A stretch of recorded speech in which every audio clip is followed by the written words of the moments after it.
Let's talk about strategies for successful project management to supersize your business. Sharon Horne-Ellstrom here, and our topic today is successful projects. I was going to say effective projects, but effective doesn't mean that they're necessarily successful. It just means we get the thing done that we say we're going to do. But projects, as our company grows and supersizes, become more and more important. They allow us to streamline processes, reduce risks, allocate resources, and then deliver value to our stakeholders, depending on who our stakeholders are and the type of business that we happen to have set up. Well, I'm going to share just a handful of strategies that we want to make sure that we're using in our project management in order to supersize and grow our business. Sorry, I'm getting notifications this morning early. Number one, we want to embrace agile marketing or methods like Kanban and Scrum, things like that.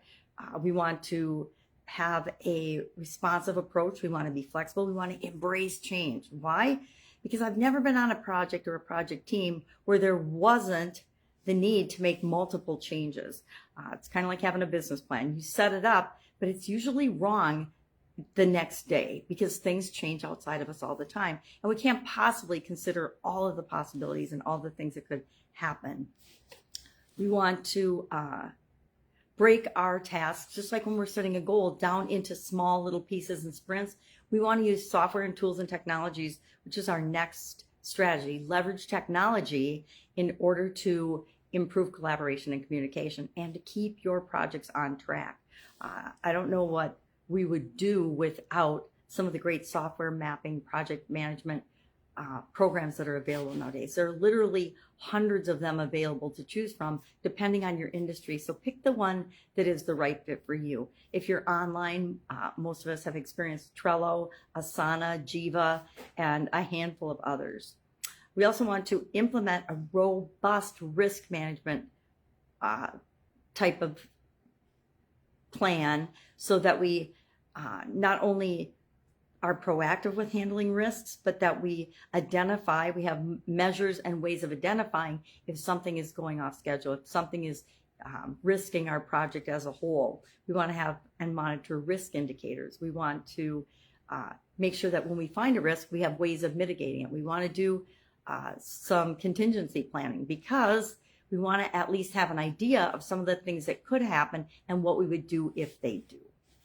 And then finally, we want to cultivate a continuous improvement culture in our organization, and especially with respect to project management. We're going to be on cross-functional teams for many of the projects that we implement in our business, especially as it gets bigger. We want to have a way to learn and acquire and track knowledge and keep that knowledge within our organization so that we can spread it from other people, from person to person and project to project, so every project isn't reinventing the wheel. We want to celebrate our successes just like any good goal. We want to collaborate. We want to share information in our culture. We want to make sure that, we don't have these little pockets of hidden information. In corporate America, that is one of the things I learned early on in my career was that different people would hoard information on how to do different things because they thought that kept them safe and their job protected.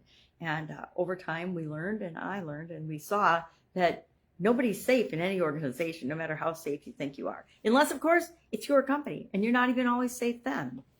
So the other caveat I would add here from my personal experience is document and learn from every project. Make sure that you're having an after-project assessment meeting and focus on the things that went well, document the things that went well, and then document the lessons learned and the things that didn't go well and what you did about it so that every project isn't like a brand new experience for the organization. We want to be learning organizations.